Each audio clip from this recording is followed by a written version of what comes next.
Cerita versi Kiai ya, kalau versi medis Anda lebih tahu. Kalau versi Kiai itu kematian itu dianggap hal yang sebetulnya ada versi Kiai ya, semua orang tahu lah pasti mati itu. Cuma inginnya mati itu kan macam-macam. Inginnya ya setelah kaya, setelah mapan, terus menangi anaknya mapan, cucunya mapan. Gitu. Terus itu pun sebetulnya ada siap mati juga, tapi ya tetap mati. Gitu. Jadi saya punya cerita, saya akan cerita yang lucu-lucu ya supaya nggak tegang ya menghadapi kematian. Dulu itu kroni itu ya sudah ada. Jadi Nabi itu ya punya kroni, tidak hanya pejabat. Nabi itu punya kroni. Nabi Sulaiman itu bisa terbang. Ya mulai dulu manfaatkan angin. Jadi angin itu mulai dulu memang luar biasa. Dimanfaatkan orang sekarang mulai tenaga angin, pakai rem angin. Mulai dulu angin itu luar biasa. Nah itu teman dekatnya Nabi Sulaiman tuh ya agak sopan tuh bilang gini, itu Pak Nabi itu kalau nanti ada malaikat Israel saya pinjam anginnya, supaya tidak bisa ngejar saya. Jadi mulai dulu tidak hanya pejabat, Nabi pun ya punya teman yang agak-agak gimana. Suatu saat malaikat Israel disuruh nyabut orang, misalnya namanya siapa lah. Nanti saya sebut ada yang tepaan sama nanti tersinggung, misalnya siapa gitu. Yang jelas namanya ada Agus tidak Bambang karena bahasa Arab. Itu orang ini cabut di India. Nabi Sulaiman kira-kira ya di Palestina kira-kira. Si orang ini ternyata di dekat Nabi Sulaiman. Nah karena Nabi itu kan orang hebat lah, sehingga malaikat ya kadang silaturahim ke para nabi. Israel sendiri ya kadang-kadang silaturahim ke para nabi. Silaturahim yang paling nggak disukai ya silaturahimnya malaikat Israel. Datang ke Nabi Sulaiman, sebenarnya niatnya silaturahim. Ternyata ketemu orang itu, kaget malaikat. Waduh ini gimana ini? Kok saya disuruh nyabut di India, kok orangnya di Palestina? Nabi Sulaiman kira-kira di kawasan Palestina, di wilayah yang katanya Israel itu.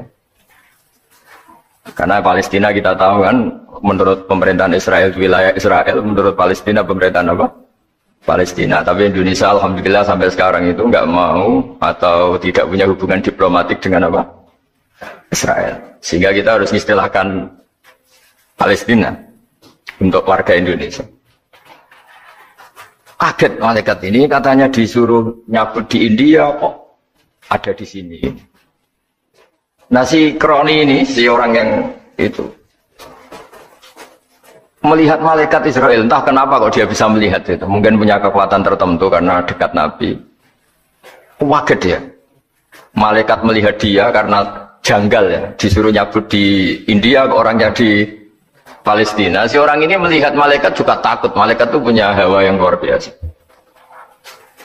Akhirnya bilang ke Nabi Sulaiman, ya Nabi Allah tolong pinjemin saya angin untuk saat ini juga saya bisa terbang di India. Dipinjemin sama Nabi Sulaiman. Akhirnya orang itu sampai ke India. Dikira angin itu sudah segala-galanya sampai India. Terus malaikat senyum, seneng dia. Wah ini sesuai protokol. Karena andai kan orang itu tetap di situ, malah malaikat gak berani ngambil karena prosedurnya harus ngambil di India. Jadi andai kan dia tetap diam di situ, sebenarnya malah gak masalah karena gak sesuai apa? Panduannya harus karena dia terbang di India, malaikat itu nyusul ya terus diambil karena sesuai apa? Ya sesuai perintah harus memang diambil di India. Nah, kemudian saya kan memang dipesenin untuk memperkuat apa ya, nakes, teman-teman semuanya lah pasien. Tapi saya cerita dimulai dari yang seperti ini saya sengaja karena memang ya hidup itu seperti inilah, pasti kita semua akan mengalami kematian. Cuma inginnya kita ya hidup itu ya sehat, ya terus kalau mati itu ya tidak punya utang karena berat nanti utang. Saya tidak tahu fikihnya itu. Kalau utang pribadi itu hisabnya berat, kalau utangnya lembaga itu gimana ya? Dihitung salahnya direkturnya, dihitung salah karyawan yang minta naik apa? Gaji. Saya tidak tahu kayak utangnya Indonesia itu yang disalahkan itu menterinya apa presidennya. Apa yang selalu mengajukan gaji 13? Tidak tahu itu, karena di kitab tidak dibicarakan. Yang dibicarakan utang-utang apa? Pribadi ya. Kalau yang utang-utang lembaga negara itu Nanti tak tanyakan malaikat auditornya ini gimana cara apa? Itu yang disalahkan menterinya, apa presidennya, apa direkturnya, apa pengajuan proposal itu.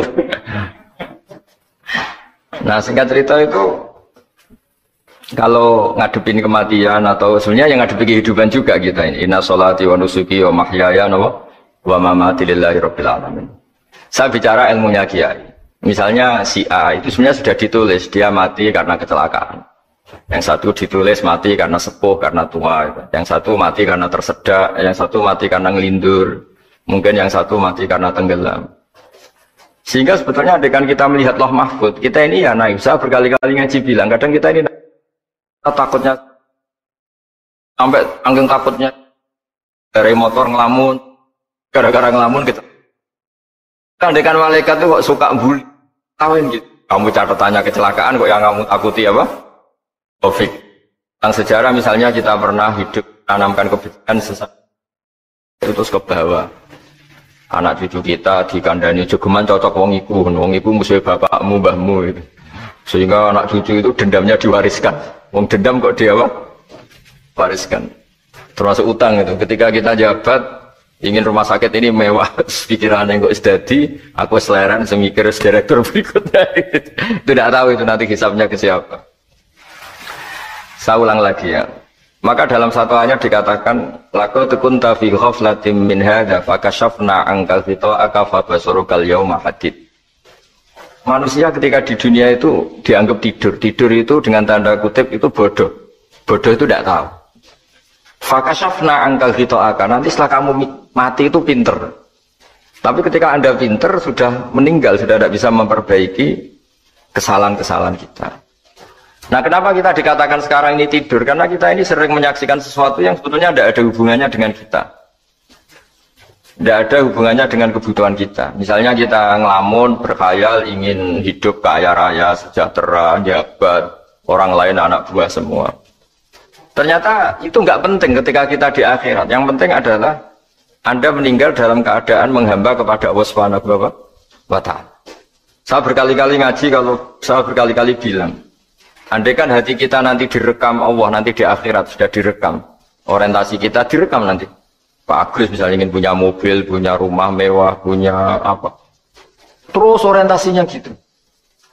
Di depan Tuhan yang menyuruh kita, mensyariatkan kita, inginnya itu ya jadi hamba Allah terbaik, jadi kekasihnya Allah, jadi hamba yang bersujud, dari hamba yang bersedekah. Jadi ini kan tidak sambung, ada cita-cita versi Allah yang dianjurkan Allah, yaitu bercita-cita jadi hamba yang soleh, yang bermanfaat, yang memanfaati orang banyak. Kemudian ini ada cita-cita yang hadzun nafsi, ingin mapan semua orang anak buah. Hal seperti ini itu harus kita jaga, jangan sampai terjadi. Makanya di semua kitab, pertama mendahulukan bab niat. Niat itu ya faman kana hijratuhu ila Allah wa rasulih fa hijratuhu ila Allah wa rasulih. Orang baik itu orang yang orientasinya itu menuju Allah Subhanahu wa Ta'ala. Lalu yang kurang baik adalah orang yang orientasinya itu ya harta, perempuan, pokoknya inginnya itu hal-hal yang kepentingan dirinya sendiri. Nah lalu kenapa kita kadang tidak tahu? Ya tidak tahu itu karena tadi kita kalau tidak wiridan itu tidak punya efek samping kan? Tapi kalau kamu nggak punya uang kan terus lemes. Karena ngerti itu terus uang itu penting, wiridan tidak penting. Nah dari kesimpulan itu sebenarnya kita menjadi bodoh. Karena menjadi bodoh ketika Anda meninggal ternyata uang ini nggak penting, wiridan ini penting. Tapi tahu kita terlambat setelah kita meninggal. Nah di sini saya ingin mengingatkan apapun kondisi kita yang jelas itu ingat selalu kepada Allah Subhanahu wa Ta'ala. Caranya ingat gimana? Kata Nabi, kamu bayangkan musibah yang lebih ekstrim, kamu akan tahu yang kamu alami itu ahwanu wa aisar, yang kamu alami itu ringan sekali. Ringan seringan-ringannya. Saya beri contoh ya, kalau Anda belajar, kalau dalam bahasa pondok itu falak, mungkin kalau bahasa umum itu apalah ilmu apa. Misalnya orang ahli meteor, ahli apalah, ahli perbintangan. Ketakutannya pasti benda langit ini jatuh, kemudian menimpa bumi. Nanti kalau Anda ahli geologi itu takutnya bumi ini likuifaksi karena sumber daya alamnya sudah begitu dikeruk, dimanfaatkan. Nanti yang ahli teroris atau yang ahli ekstremis itu takutnya itu ada teroris. Yang ahli sosiologi takutnya Indonesia itu chaos. Kalau chaos ya saling bunuh, saling. Jadi semuanya ini ketakutan ini semuanya mengarah terhadap kematian. Kecelakaan lalu lintas ya menjadikan orang mati. Likuifaksi kayak kemarin di Sulawesi ya, iya. Gunung meletus, gempa, tsunami. Nah ketakutan yang menjadikan kematian ya banyak. Kalau baru tsunami aja ya orang takutnya ke tsunami. Nanti kalau ada kematian gempa ya takutnya gempa. Kalau temanya COVID ya takutnya COVID. Terus kalau ada tetangga mati karena ngelindur ya baru gue nak turu hati-hati nggak nak mati ngelindur. Jadi nah masalahnya kan kita nggak tahunya itu. Ya tadi takutnya COVID ternyata catatannya itu mati kecelakaan. Takutnya kecelakaan ternyata matinya itu ngelindur. Kan kita tidak pernah tahu. Dari tidak pernah tahu itu kemudian agama datang dengan anjuran sudahlah kamu tawakal bahwa semua urusan kamu di tangan Allah Subhanahu wa taala. Inna sholati wa nusuki wa mahyaya wa mamati lillahi rabbil alamin la syarikalah. Yes, ibadah kita, sholat kita, hidup kita, mati kita semua di tangan Allah Subhanahu wa taala. Sehingga dengan berpikir begini ini melihat COVID itu ya kayak melihat potensi kematian yang lain kayak karena gempa, likuifaksi, kecelakaan, karena ngelindur, karena macam-macam. Kenapa saya membuat atau menyarankan ya supaya orang berpikir demikian, supaya bersyukur bahwa kita ini dihimpit, disekelilingi penyebab kematian tadi. Kalau kita ahli meteorologi mungkin takutnya itu asteroid jatuh, terus kemudian meteor jatuh yang nggak habis digesek oleh sistem alam, terus macam-macam. Yang ahli gempa juga takutnya gempa, yang ahli tsunami takutnya tsunami, yang ahli sosial takutnya Indonesia chaos, kemudian saling apa? Bunuh, saling apa dan sebagainya dan sebagainya. Nah dengan keadaan seperti ini kita ini baik sekali. Bukan sekedar baik sekali. Kita tidak mengalami chaos sosial, kita tidak mengalami likuifaksi, kita tidak mengalami benturan benda langit di bumi kita. Karena itu sekali terjadi, bukan 1-2 lagi, tapi habis seluruh Indonesia, mungkin seluruh dunia. Nah di sini cara Allah membuat kita selalu bersyukur bahwa hal-hal itu tidak terjadi. Jadi ada sebuah ayat yang Allah selalu mengingatkan, A'amintum man fis sama ayakhsifa bikumul ardo fa idza hiya tamur. Kamu boleh sekali-kali berpikir, bumi ini justru potensinya itu likuifaksi, potensinya itu hancur karena di bawah itu ada magma, ada apa minyak, ada macam-macam. Ini kan di bawah ini kan ngerongkong cara Jawa itu karena diambilin terus. Piro-piro diambil ya ini ya ono masih bisa dipakai. Belum sistem bumi sendiri wafil arti kita mutajawirat, bumi sendiri itu berubah lempengan-lempengan. Setiap saat itu potensinya geser, sekali geser ya jadi gempa itu. Terus belum benda langit yang potensinya juga jatuh, sekali jatuh ya habis kita. Jadi yang kita ini dikepung sekian potensi yang bisa menghancurkan kita. Tapi nyatanya mulai Nabi Adam sampai sekarang itu ada kehidupan, ada khayal. Sing Joko yang kepengen payu rabi, mungkin sing wis payu rabi ya mbah kepengen mbah roh. Macam-macam lah. Tapi yang jelas itu wong dikepung kematian kok ya khayalnya masih tinggi gitu. Lah enggak pernah ngayal ya orang yang utang ditagih itu, gak kober ngayal. Soalnya wedine tanggal kredit itu. Tapi ini saya cerita supaya orang Indonesia itu ngerti lah, bahwa yang ngepung kita itu tidak hanya COVID. Banyak. Makanya orang Arab itu kalau ngendikan itu wa man lam yamut bisayfi mata bi ghairihi ta'addadatil asbab wal maut wahidu. Karena orang Arab itu kan dulu Arab sebelum Islam itu kan satu kabilah nyerang kabilah yang lain dulu. Wah itu kan harus butuh orang-orang tangguh karena dulu sistem rezekinya kayak sistem Indonesia dulu lah. Kerajaan ini nyerang ini supaya satu kerajaan punya eksistensi harus mengalahkan kerajaan yang lain. Bahkan cerita-cerita itu sama lah di Indonesia di mana-mana. Nah itu pemuda-pemuda yang gagah berani itu karena punya pegangan tadi. Wa man lam yamut bisayfi toh mata biwirihi. Kalau kamu tidak mati di medan perang ya tetap aja mati juga. Sehingga mereka kendel gitu kata cerita orang dulu.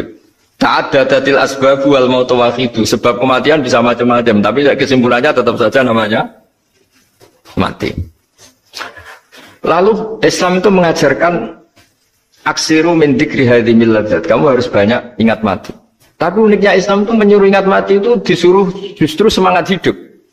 Karena kita butuh bekal itu. Jadi kalau kamu ingat mati itu jangan terus loyo, terus nunggu takdir mati itu enggak, malah disuruh semangat. Nah tenaga medis semangat mengobati pasien, Yang pasien juga semangat mensupport dirinya supaya punya keberanian hidup. Orang Jawa nunggoni anak, nunggoni putu. Kalau saya sebagai kiai ya nunggoni santri, nunggoni umat. Jadi ingat mati itu justru dengan cara mencintai hidup. Karena hidup ini adalah bekal kita untuk sanggup ketemu Allah Subhanahu wa taala. Kadang-kadang bekal itu mudah sekali. Ada orang nakal gara-gara minumin anjing yang baru haus, sama Allah dimaafkan. Ada orang yang pulang dari tempat kerjanya, ada duri di tengah jalan, disikirkan takut kena orang, diampuni Allah, akhirnya menjadi ahli apa? Surga. Ada orang yang kerja untuk orang tuanya, kemudian orang tuanya dicukupin menjadi ahli surga. Bahkan ada ahli surga itu ceritanya itu, tapi ini jangan dicoba. Ada orang sudah jelas niat, nyon sewu niat zina, sudah tinggal itu terus mikir dia, saat itu takut Allah gak jadi, barokahnya gak jadi langsung dia jadi ahli surga. Sarannya gak jadi loh ya. Tapi ya tidak usah dicoba. Itu kalau keterusan masalah. Jadi Islam itu menganjurkan ingat mati, tapi justru dengan cara mencintai kehidupan. Karena yang jadi referensi Allah nanti di akhirat adalah perilaku kita, amal kita zaman apa? Hidup. Jadi disuruh ingat mati, tapi justru dengan cara sangat mencintai apa? Kehidupan. Lalu yang dinamakan kehidupan itu apa? Ya kita-kita ini. Ada yang mengkhidmati agama, mengkhidmati orang sakit. Mengkhidmati itu ya berbakti, membantu. Ada yang nata lalu lintas, ada yang nata keamanan, kayak Pak Polisi, ada yang nata keuangan, kayak Kemenku. Macam-macam. Semuanya harus kita cintai, profesi-profesi yang oleh Islam dianjurkan untuk kita nekuni itu. Jadi saya mohon lewat cerita ini orang itu tidak fokus takut COVID. Kasihan COVID kan jadi tersangka pembunuh sini. Padahal di kampung-kampung orang lugu-lugu yang saking nggak ngertinya itu kalau dikasih sumbangan itu katanya itu salam ning COVID matur nuwun. Itu ribet kalau orang lugu-lugu itu. Dikira COVID itu satu makhluk atau manusia yang apa? Nyumbang itu. Jadi saya mohon semohon-mohonnya, minta seminta-mintanya, sampean harus ngitung nikmat lah. Dengan sistem meteor seperti itu di langit tidak jatuh ke kita, sistem bumi yang sudah ngerongkong gini tidak likuifaksi. Terus di dunia ini banyak kimia, banyak racun. Itu kalau misalnya meledak kemudian dibawa angin, mungkin matinya lebih masalah. Ternyata semua itu nggak terjadi. Artinya nikmat yang sekarang kita dapatkan, kita nikmati sekarang itu jauh lebih besar ketimbang ketakutan kita. Nah, ini Islam selalu menganjurkan fazkuru ala Allah la'allakum tuflihun. Selalu ingat sisi-sisi nikmatnya Allah. Kamu jangan hanya sisi wah kita dikepung COVID, kita punya istri judes, punya anak nggak nurut, punya atasan sadis, punya anak buah nggak loyal. Kalau gitu terus ya kamu nggak berani hidup. Yang diingat masalah terus. Itu salah, hidup seperti itu salah menurut Islam. Yang Islam menganjurkan fazkuru ala Allah, kamu ingat sisi-sisi nikmatnya Allah, bukan sisi-sisi kita hidup itu diuji. Saya punya sekian cerita ulama-ulama yang unik, yang punya nasihat itu. Jadi ada orang kaya raya dulu temannya banyak, anak buahnya banyak. Suatu saat dia miskin terus gak ada yang berkunjung. Jadi dia ngeluh, curhat ke ulama itu. Ketika saya kaya yang berkunjung banyak, ketika saya miskin kok nggak ada yang berkunjung, kurang ajar betul teman-teman saya. Terus kata kiai itu lucu kalau yang ada nih, ya bagus gitu dong ketika anda miskin tidak ada yang berkunjung. Loh kok bisa? Ya misalnya kamu sekarang jadi buruhnya orang, pas disuruh-suruh dibentak-bentak, terus teman kamu udah datang, malah kamu jadi tontonan toh. Mendingan nggak ada datang, jadi kamu ketika buruh orang nggak malu karena teman-teman kamu sudah tidak datang. Ya alhamdulillah kalau gitu ya. Jadi dulu satu hal yang dia dulu nganggap problem, ya kan kalau kamu misalnya dulu kaya temannya banyak jabat terus yang takut banyak. Ketika sudah miskin Yun Sawu jadi buruhnya orang disuruh-suruh terus teman kamu tetap do datang. Siap nggak Anda? Siap datang apa siap tidak datang? Lebih siap tidak datang sebetulnya kan? Karena nggak jadi tonton. Akhirnya dia sadar. Ya gitu kalau dikeluhin istri saya ini judes, istri saya yang marahin gini-gini. Ya bagus dong marahin kamu. Kalau marahin tetangga malah masalah. Coba kamu punya istri kalau marah marahin orang lain, pusing enggak? Mendingan marahin. Jadi pokoknya dilatih terus. Lama-lama dia bersyukur. Nah termasuk cara kita melihat kehidupan. Ada doa Rasulullah SAW yang luar biasa, ya Allah, jadikan kehidupan ini sebagai penambahan saya untuk berbuat baik. Wal mauta rohatan li min kulli syarrin. Kalau saya engkau takdir mati, ya anggap mawon ini mati itu berakhirnya semua potensi keburukan saya. Orang itu kan potensinya dua, buruk betul atau potensi buruk. Mungkin sekarang kita ada korupsi, tapi saja suatu saat kita korupsi. Mungkin sekarang kita ada salah, suatu saat potensi salah. Dan mati itu mengakhiri itu semua. Makanya saya berkali-kali cerita kalau ngaji, kalau orang-orang alim NU itu kalau ada bajingan mati tetap dia seksain ini baik, dia. Itu tetangganya nggak mau semua. Wong bajingan darah ini baik, tapi kiainya ngotot harus disaksikan kalau ini baik. Akhirnya mereka bilang ya baik-baik. Padahal di hati kiainya sudah tidak bisa garong lagi, tidak bajing lagi, ya baiklah gitu. Jadi sehingga orang-orang soleh itu melihat hidup itu ya biasa, melihat mati itu biasa karena hidup adalah sarana kita menambah kebaikan dan mati adalah akhir dari segala keburukan kita atau potensi keburukan kita. Jadi Islam itu mengajarkan kita gimana menghadapi kehidupan, juga gimana menghadapi apa? Kematian.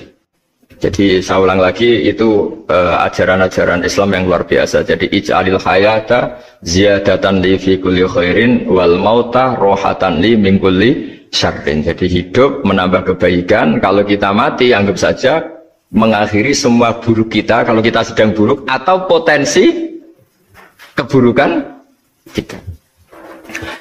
Saya cerita ringan tapi supaya diingat-ingat. Jadi kalau kita yang nekuni, saya tadi kan sudah bilang, kita kiai yang nekuni ilmu itu, ya tadi kita agak fokus bicara COVID. Inna wa yumsikus samawati wal ardo antazula wala in zalata in amsakahuma min ahadim min ba'dih. Kalau kamu ahli meteorologi kan melihat ini jatuh jumlahnya besarnya sekian. Ini kalau digesek oleh atmosfer paling masih sekian, kayak kemarin Januari kan hujan meteor yang sering kena Lampung kemarin. Terus di mana-mana mesti takut kamu itu. Kalau kamu ahli gempa takutnya itu ya pergeseran lempengan bumi. Kalau kamu ahli tsunami ya takutnya tsunami. Kalau ahli sosiologi ya takutnya chaos sosial, ya sama. Kamu medis ya takutnya penyakit yang menular, penyakit seperti itu. Oke, kita sekarang fokus menghadapi COVID dan kita selalu berharap supaya Indonesia terbebas dari apa? COVID dan musibah-musibah yang lain. Ya itu tadi, apa gunanya terbebas dari COVID tapi chaos sosial? Kayak apa terus kita? Sehingga Islam selalu mengajarkan harus disyukuri lah bahwa kita sekarang alhamdulillah kita hidup harmonis. Kita kata Mbah Mun Bhinneka Tunggal Ika itu dingentikakno terus. Terus yang terakhir masalah air. Air itu sumber kehidupan. Di antara Allah mengingatkan kita adalah kul ara'aitum in asbaha ma'ukum ghoron famay ya'tikum bima'in ma'in. Bumi ini kan bawahnya ada magma, terus ada air. Normalnya air itu nggak ada. Secara teori itu normalnya air itu nggak ada karena bumi itu kan kalau ada air kan meresap. Sudah meresap bawahnya itu ada minyak, ada magma, harusnya air itu tersedot habis. Tapi orang saking angkuhnya, saking cueknya ngira air itu malah potensinya itu abadi. Sebetulnya kalau menurut teori alam air itu gampang hilang kan, diletakkan di bumi ya bumi itu meresap. Nanti bawahnya itu ada minyak, ada sebagian ada magma, ada macam-macam. Jadi potensi air itu harusnya nggak ada malah kalau melihat sistem itu. Tapi karena Allah saking rahmannya, air ini dijaga sedemikian rupa tetap ada. Kalau melihat sistemnya kan normalnya malah nggak ada. Makanya Allah selalu mengingatkan, in asbahama ukum ghoron. Suatu saat air yang kamu pakai, yang jadi sumber kehidupan itu bisa saja tahu-tahu hilang. Mungkin tersedot oleh panas bumi atau corong Jawa niku nyeresep entek atau gimana lah cara Allah menghilangkan. Famay ya'tikum bima'in ma'in. Lalu siapa yang bisa mendatangkan air itu lagi? Ini kata para hafid, ini yang kata guru-guru ya, termasuk yang dikatakan Pak Mukhtar ini. Nanti orang harus menghentikan menjawab Allahu Rabbul Alamin. Hanya Allah sendiri yang bisa mengatur air ini selalu ada. Itu Pak, kalau kamu pikirkan air kamu sokkan di bumi kan mesti langsung hilang, meresap ke bumi. Bumi ada bawahnya lagi, ada bawahnya lagi, dan mungkin bukan yang paling bawah mungkin tomak, harusnya itu nggak ada. Tapi Allah saking sayangnya mengatur sistem, air itu ada dan tersedia. Tapi ketika orang terlalu cuek dan angkuh sampai lupa syukur tersedianya apa? Air itu Allah mengingatkan, disuruh bayangkan, kul ara'aitum, coba bayangkan kalau in asbaha ma'ukum. Tadi kan ada khataman ya, saya ikut terima kasih. Bayangkan kalau air suatu saat itu ghauran menjadi hilang. Fama ya'tikum bima imai. Jadi saya tidak bisa spesifik memberi nasihat tentang COVID karena ya tadi yang bisa membunuh kita ini banyak. Ya tsunami ya bisa bunuh, gempa bisa bunuh, likuifaksi bisa bunuh, jatuhnya benda lain kita bisa bunuh.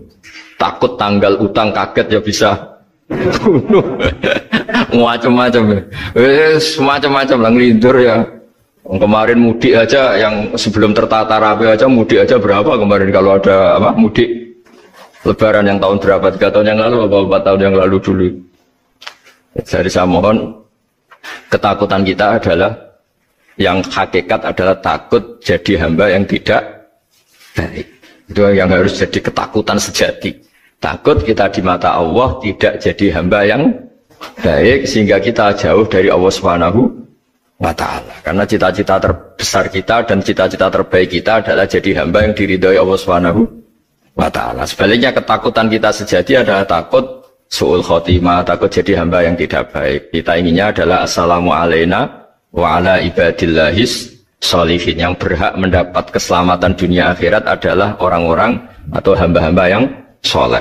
Ya tadi untuk menjadi soleh itu gampang di Islam. Tenaga medis, nolong pasien ya ibadah.